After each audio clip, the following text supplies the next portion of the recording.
Yeah. Sebastian had a condition we call transposition of the great arteries, and the abnormality consists of inverted great arteries. If a baby doesn't have any holes between the two sides, so the right and the left heart, the child will be deeply blue and eventually will die from this condition unless we are able to create a hole after birth rapidly. And even then, in the optimal situation, you might not have enough time to be successful. So this would have been a high-risk delivery and a high-risk management of this baby right at birth.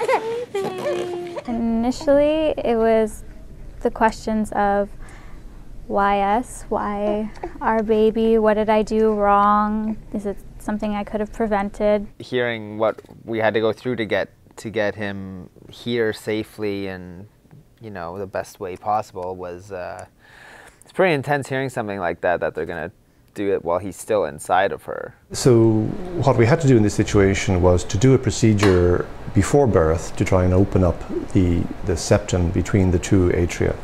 So initially we pass a needle under ultrasound guidance. We will pass a fine needle through the mum's tummy, into uterus, into the baby's chest and into the baby's heart.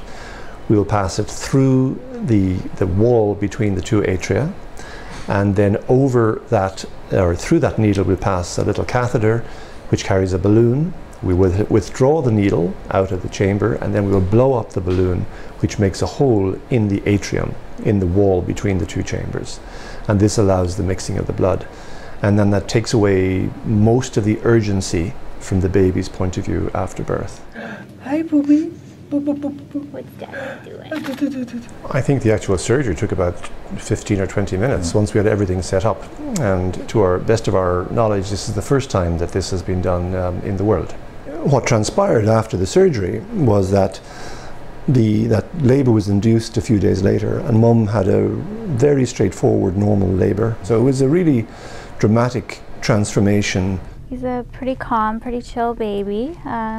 He lets us know when he's not happy, which is really good. He's really good at doing that. Still has that very strong set of lungs that he was born with. You barely even know that anything had happened to him unless you take off his shirt and see his scars. Like, there's nothing, to me, other than when we have to give him his medicine, there's nothing that differentiates him from any other baby.